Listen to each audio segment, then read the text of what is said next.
आपली आजची कथा आहे निकाल बापाच्या आयुष्याचा की पोराच्या जन्माचा. बागायती पाण्याच्या गावात तसं पाहिलं तर 5-6 एकर शेती असली म्हणजे 9-10 माणसांचं कुटुंब चालवायला अजिबात कोणाची तारांबळ होत नाही. अशीच शंकररावांची शेती होती.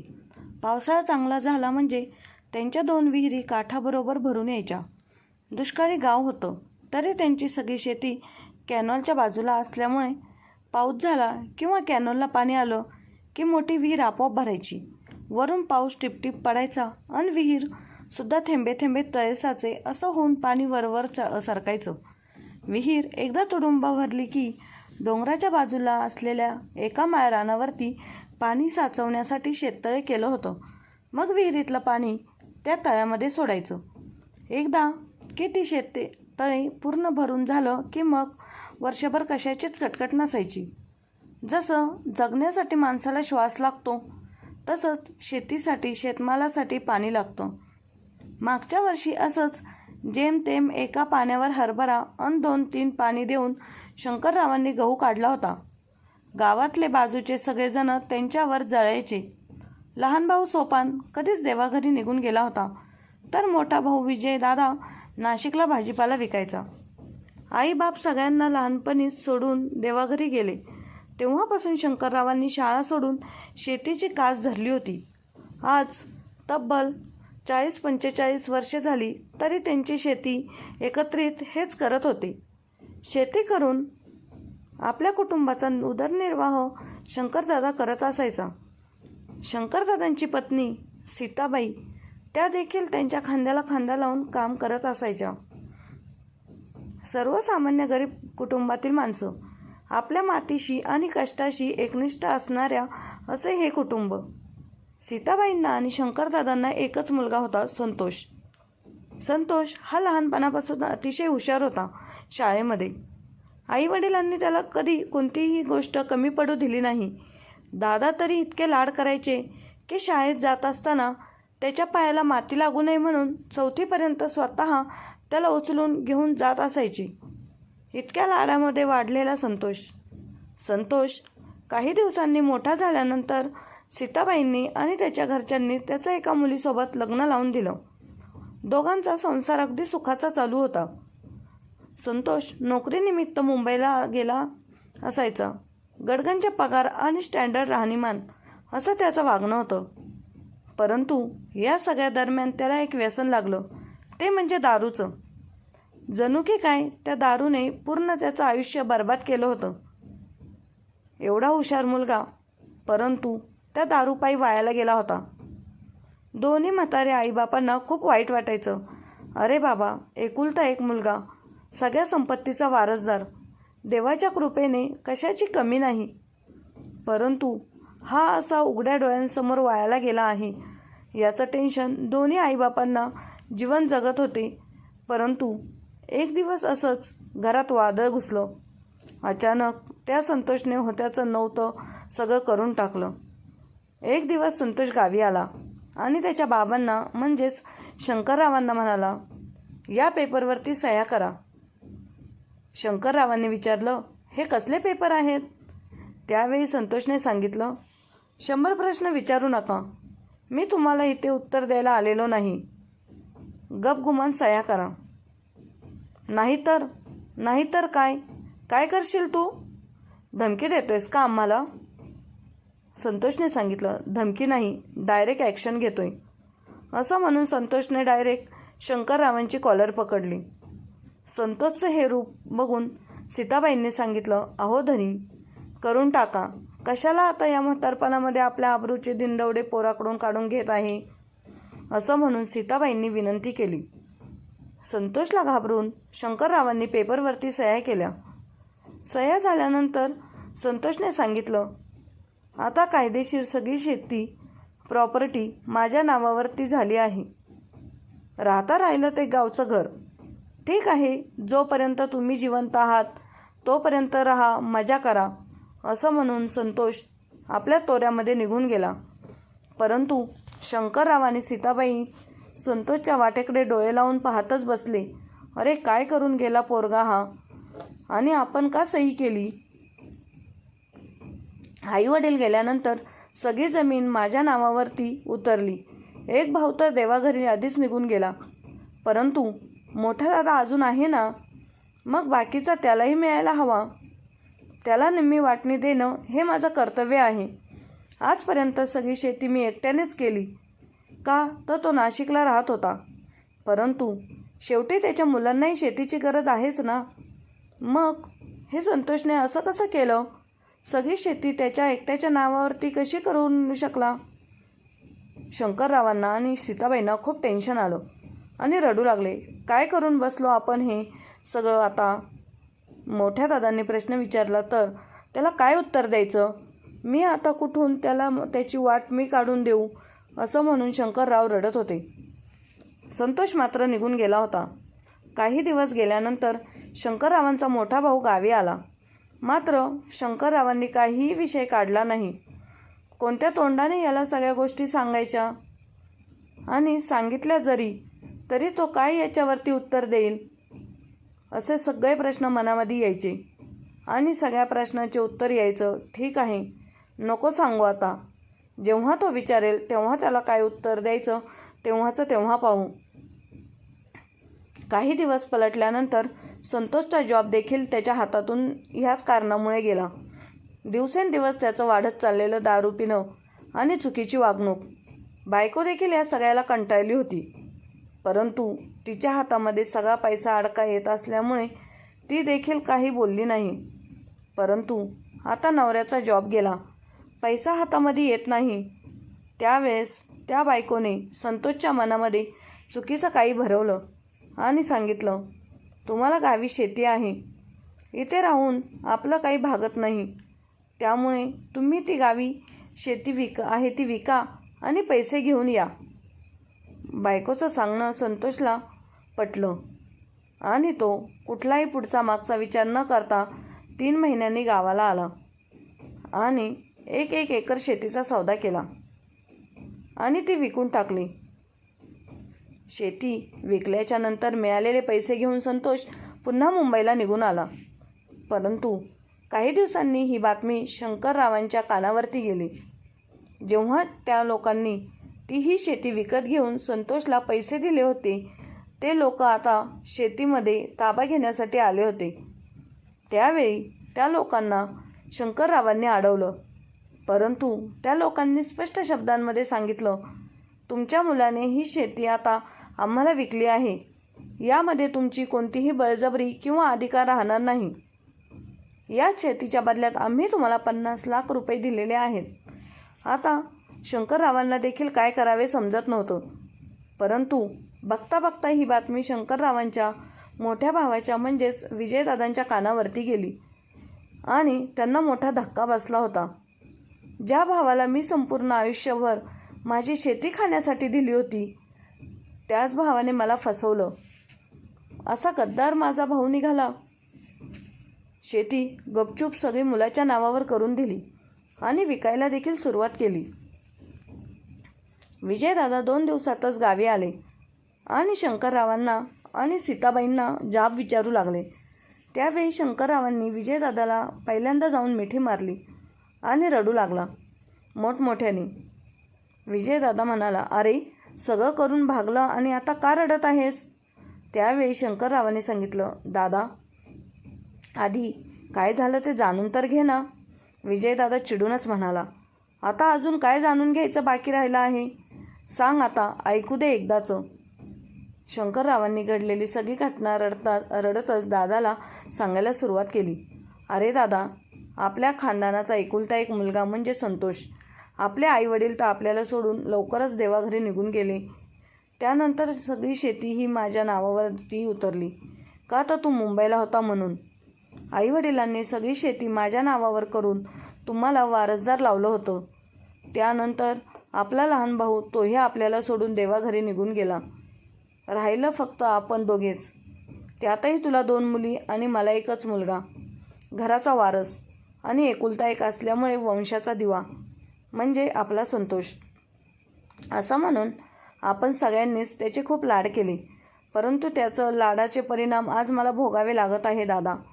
अरे तू माझा सख्खा भाऊ आहे, मी का तुला फसवेल? शंकरराव रडून रडून आपल्या मोठ्या भावाला सांगत होते. अरे दादा, एकुलता एक पोरगा म्हणून मी त्याला लहानपणापासून काही कमी पडू दिलं नाही आणि शाळेत हुशार असल्यामुळे प्रत्येक गोष्ट पाहिजे त्यावेळी पाहिजे ते मी देत गेलो. तसेच संस्कार आहे मी चांगलेच केले होते. परंतु काय माहीत कुठे पाणी अडलं. तो गावावरून नोकरीसाठी मुंबईला गेला. तेव्हापर्यंत तो चांगला होता. काडी मात्र त्याला कोणत्याही प्रकारचे व्यसन नव्हते. परंतु जसं त्याने लग्न केलं आणि काही दिवसांमध्येच त्याला इतकं घाण दारूचं व्यसन लागलं की त्याच्या पायी त्यांनी सगळं काही बर्बाद केलं. गडगंज पगाराची नोकरी होती, परंतु तीही आपल्या वाईट व्यसनामुळे गमावून बसला. मग आता खायला कहार आणि भुईला भार. त्याचं कुटुंब आहे, त्याची बायको, त्याची मुलं, या सगळ्यांना पोसायला पैसा तर लागणारच ना. एक दिवशी गावी येऊन त्यांनी गुपचूप माझ्याकडनं आपल्या प्रॉपर्टीच्या कागदावरती सह्या करून घेतल्या. मी अडाणी, साधा भोळा बाप.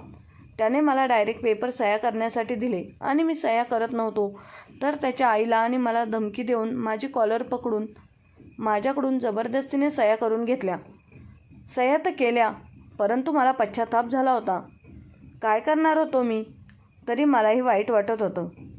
आई गेल्यानंतर, बाबा गेल्यानंतर सगळी प्रॉपर्टी माझ्या नावावर उतरली आणि निम्म्या प्रॉपर्टीला तू हिस्सेदार असूनसुद्धा सगळे प्रॉपर्टी माझ्या मुलाने स्वतःच्या नावावर गपचूप करून घेतली. त्यानंतर तू गावी देखील आला होता, परंतु कोणत्या तोंडाने मी तुला सांगणार होतो की संतोषने सगळी प्रॉपर्टी, शेती त्याच्या नावावरती करून घेतली आहे. माझंच मन खात होतं मला दादा. मी इतकाही गद्दार नाही आहे. तुझी प्रॉपर्टी तू निम्मा हिस्सेदार असताना देखील मी तुला लुबाडून सगळं त्याच्या नावावरती करेन. दादा, माझे हात दगडाखाली गेले होते. काय करणार होतो मी तरी? आणि आता तर त्याने हद्दच पार केली. 1 एकर वावर शेजारच्या लोकांना विकून टाकले आहे. ही बातमी जशी तुझ्या कानावरती उडत उडत आली तशीच माझ्या कानावरती आली. ज्यावेळी मी शेतामध्ये गेलो होतो त्यावेळी त्या लोकांनी सांगितलं, हे वावर आम्ही पैसे देऊन विकत घेतला आहे. आता याच्यावरती तुमचा काही हक्क नाही किंवा अधिकारही नाही. त्यावेळी तर माझ्या पायाखालची जमीनच सरकली. हे काय करून बसला होता संतोष, मलाही समजत नव्हतं. आणि यातच तुझा देखील फोन आला आणि तू देखील गावाला येऊन मला बडबड करू लागला की तू मला फसवलं, गद्दार निघालास. दादा, तुझा भाऊ कधी तुला फसवणार नाही रे. दादा, मलाही समजते रे. देवाचं खाल्लेलं आणि भावाचं खाल्लेलं कधी माणसाला आयुष्यात मोठं होऊ देत नाही. दादा, मी लहानपणापासून असा साधा भोळा माणूस आहे. मी कधी कोणाशी गद्दारी केली नाही. आयुष्याच्या प्रत्येक टप्प्यावर मी प्रामाणिकपणे जगत आलेलो आहे. परंतु आता या अवतार वयामध्ये माझ्याच वाट्याला हे दुःख का आलेलं आहे? आपल्या दुःखाची यातना शंकर आपल्या मोठ्या भावाला रडून रडून सांगत होते. लहान भावाचे दुःख ऐकताना मोठ्या भावालासुद्धा रडू आवरलं नाही. आणि विजयदादांनी शंकरदावांना म्हणजेच त्यांच्या लहान भावाला सावरलं. तू काळजी करू नकोस, मी तुझ्यासोबत आहे. आपण बघूया काय करायचं काय नाही ते. आणि आजसुद्धा 1 एकर जमीन विकली आहे. उद्या तो सगळी विकून खायला मागे पुढे पाहणार नाही. त्यामुळे आपल्यालाच काही करायचं ते करावं लागेल. त्यानंतर विजयदादा नाशिकला जाताना त्याला सांगून गेला. खंडू हे शंकररावांचं नाव होतं. काय लागलं ते मला सांग, पण आपल्या बापजाद्याची जमीन त्याच्या हातातून आपल्याला काढून घेतली पाहिजे. कोणाची हिंमत नाही आपल्याला अडवायला, असं म्हणून मोठा भाऊ नाशिकला निघून गेला. त्यानंतर काही दिवसांनी संतोषने पुन्हा 1 एकर शेती विकण्याचा प्लॅन केला. परंतु त्यावेळी वडिलांचा मोठा भाऊ विजय काका यांनी त्याला अडवलं होतं. परंतु त्यांनी स्पष्टपणे सांगितलं, सगळी जमीन प्रॉपर्टी माझ्या नावावर आहे, त्यामुळे तुमचा बोलण्याचा काही हक्क नाही. असं म्हणून काकांना देखील संतोषने निवृत्त केलं होतं. परंतु काकांच्या म्हणण्यानुसार तो त्यावेळी शेती विकण्यासाठी थांबला होता. नंतर त्याने संपूर्ण कुटुंब गावाला शिफ्ट केलं राहण्यासाठी. आणि त्यांचे एक घर होतं. त्या घरामध्ये संतोषचे आईवडील म्हणजेच सीताबाई आणि शंकरराव राहत होते. त्या घरामध्ये त्यांनी राहायला सुरुवात केली.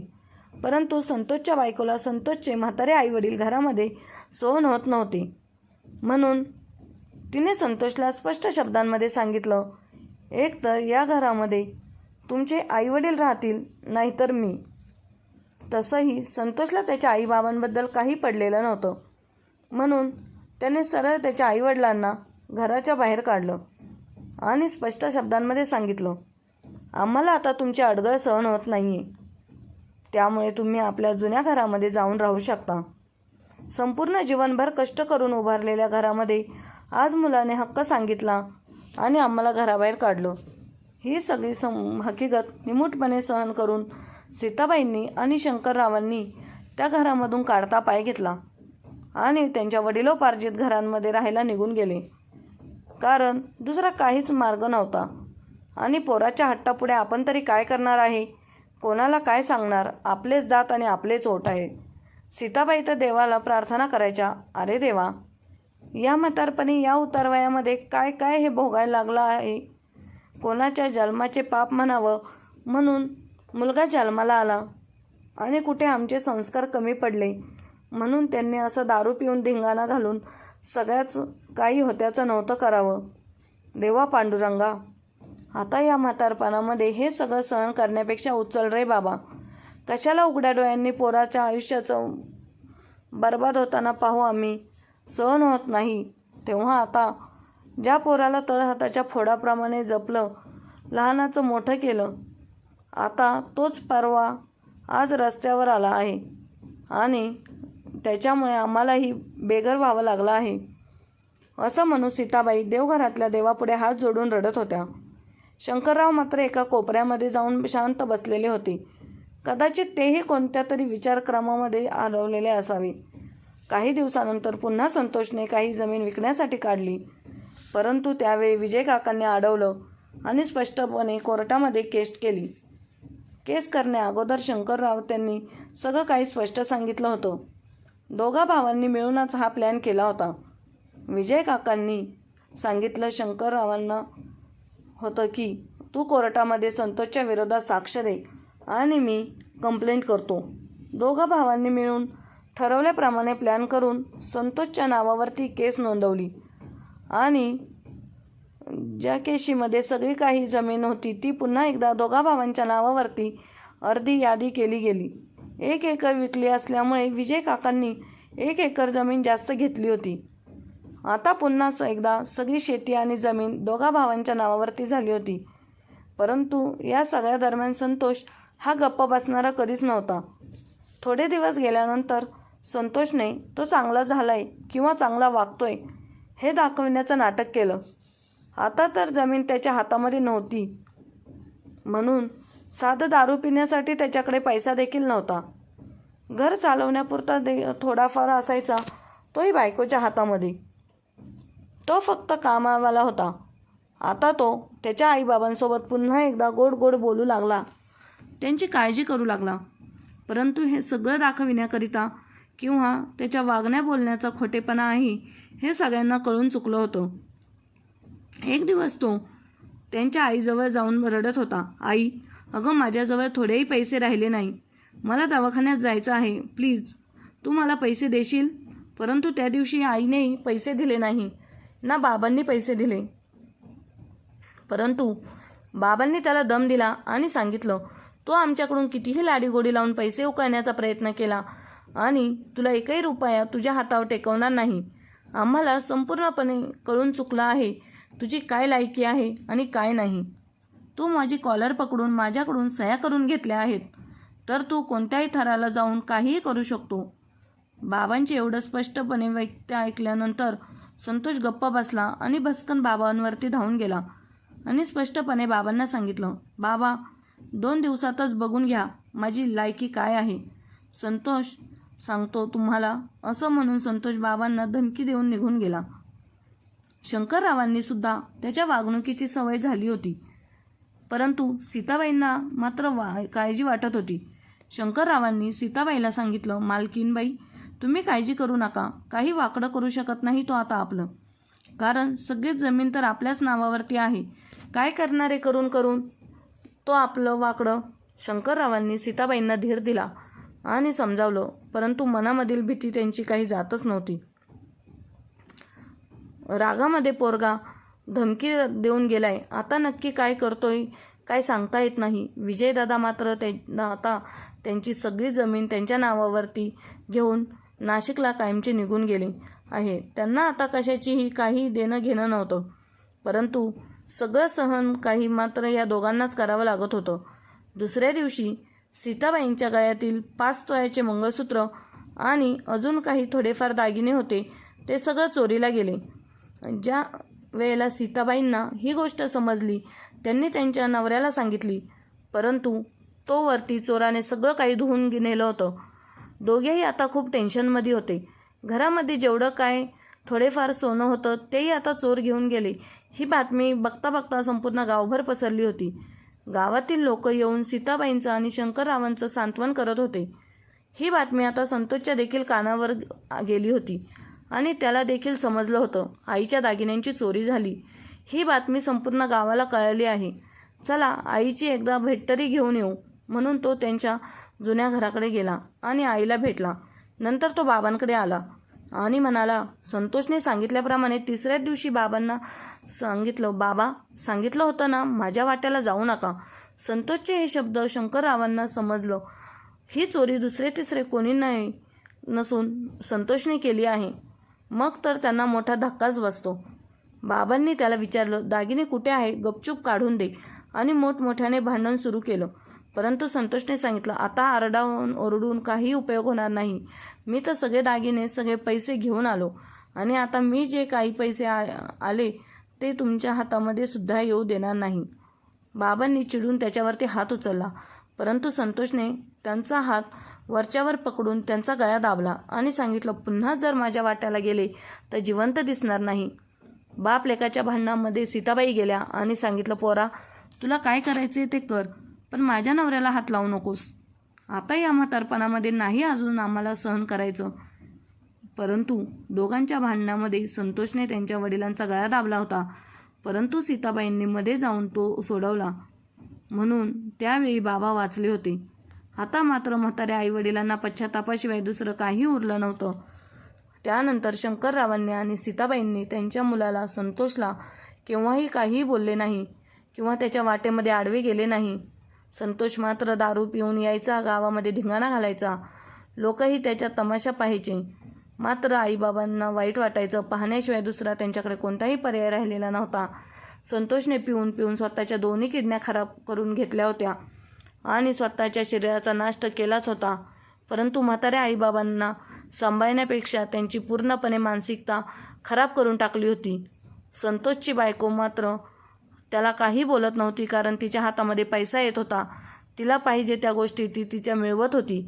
तिला नवऱ्याचं काही पडलं नव्हतं म्हणून तिने कधीही त्याला व्यसनापासून अडवलंच नव्हतं. परंतु या सगळ्यांमध्ये हाल होते त्या आईबाबांचे आणि लहान मुलांचे. एक दिवस आईबाबांच्या कानावरती बातमी आली. संतोष फुल पिऊन आला होता आणि चक्कर येऊन रोडला संपूर्ण दिवसभर कडक उन्हामध्ये पडला होता. तो संपूर्ण दिवसभर उन्हामध्ये असल्यामुळे त्याची शारीरिक अवस्था खूप बिघडली होती. त्याला डॉक्टरांकडे नेल्याच्या नंतर त्यांना समजलं की त्याच्या दोन्ही किडन्या खराब झाल्या आहेत आणि त्याच्या लिव्हरला सूज आली आहे. तो 1 आठवड्याच्या पुढे जगू शकणार नाही. ही बातमी वडिलांच्या कानावरती आल्यानंतर त्यांच्या पायाखालची जमीनच सरकली. परंतु त्यांच्या हातामध्ये काही नव्हतं. बायकोला देखील आता पश्चाताप होत होता. ती देखील काही करू शकत नव्हती, कारण डॉक्टरांनी फक्त 8 दिवसांची गॅरंटी दिली होती. पाहता पाहता उघड्या डोळ्यांसमोर आई वडिलांचा त्यांचा मुलगा संतोष त्यांना सोडून देवाघरी निघून गेला. आता मात्र रडण्याशिवाय त्यांच्याकडे कोणताही मार्ग शिल्लक राहिलेला नव्हता. आई वडिलांच्या म्हातारपणामध्ये त्यांचा मुलगा त्यांनी तर हाताच्या खोडाप्रमाणे जपलेला त्यांचं बाळ त्यांना सोडून जाणार, यापेक्षा दुसरं मोठं दुःख काय असू शकतं. आणि ऐन तरुणपणात नवऱ्याने बायकोची साथ सोडावी यापेक्षा अजून कोणतं दुःख असू शकतं. मुलांचे तर छत्रच हरपलं होतं. एका दारूच्या बाटली आणि बाई अनेकांचे आयुष्य उद्ध्वस्त करून संतोष मात्र देवाघरी निघून गेला होता. परंतु त्यांचं संपूर्ण कुटुंब हे रस्त्यावर आलं होतं आणि लोक मात्र मजा पाहत होती. मित्र हो, आजची कथा या कारणास्तव आहे की समाजामध्ये या घटना घडत आहे आणि व्यसनाधीन गेलेली लोक स्वतः मात्र जीवनी जातात, परंतु संपूर्ण कुटुंबाचे आयुष्य उद्ध्वस्त करून निघून जातात. जसा की संतोष सगळ्या कुटुंबाला वर करून निघून गेला होता. मित्र हो, या गोष्टीबाबत आपलं काय मत आहे ते कमेंट बॉक्समध्ये नक्की कळवा. आणि आजची कथा आवडली असेल तर आपल्या चॅनलला लाईक, शेअर, सबस्क्राईब नक्की करा. धन्यवाद.